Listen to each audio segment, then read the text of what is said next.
Just days before Halloween, what better way to celebrate than by taking another look at Nintendo's own horror-themed franchise, Luigi's Mansion.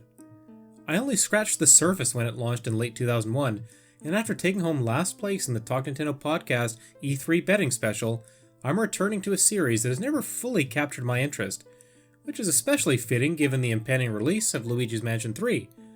Strap on your Poltergust 3000 and join me for a ghostly blast from the past.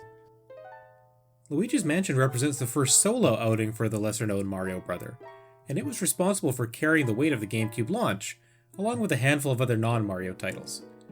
Despite being so different from your typical Mario platformer, the blend of action and adventure horror elements in Luigi's Mansion works well enough and still holds up today.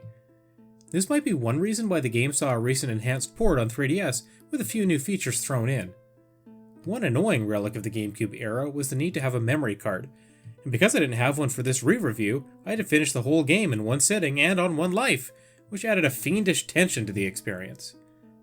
The story of Luigi's Mansion sees the titular hero winning a mansion in a contest, but upon arriving seeing a much darker and more twisted structure than he had expected. Mario had been invited as well, but he's nowhere to be found, and when Luigi is beset by an unfriendly ghost after stepping inside the mansion, it's Professor Egad who rescues him and they make their way to his lab.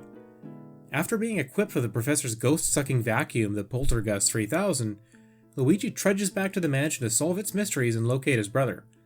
It's a much more dramatic and interesting opening to a Nintendo launch game than Super Mario 64's Letter from Princess Toadstool, and it sets Luigi up as the adorable scaredy cat we've come to know and love.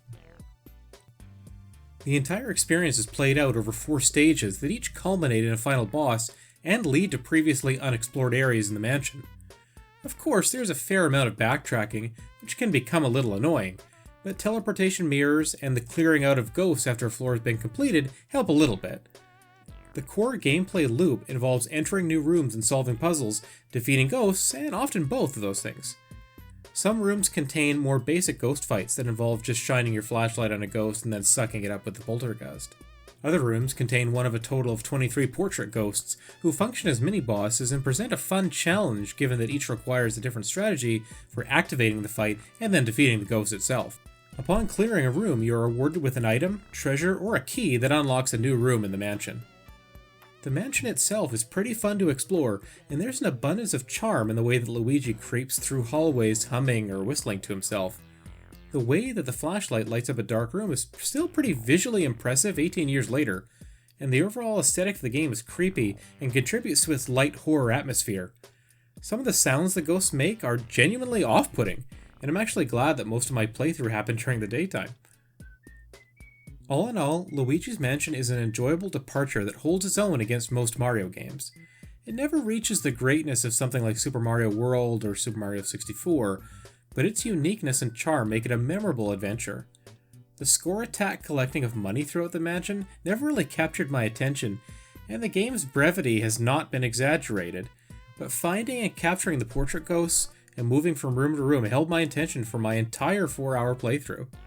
I can safely say I'm much more interested in the series now than I was before I hooked up a GameCube and finally completed what had been a first-party blind spot. It's definitely worth finding a way to play through Luigi's Mansion if you never have, even if it's not a perfect work of art. This video was made possible by our generous supporters on Patreon. Check out patreon.com/NWR for all the details.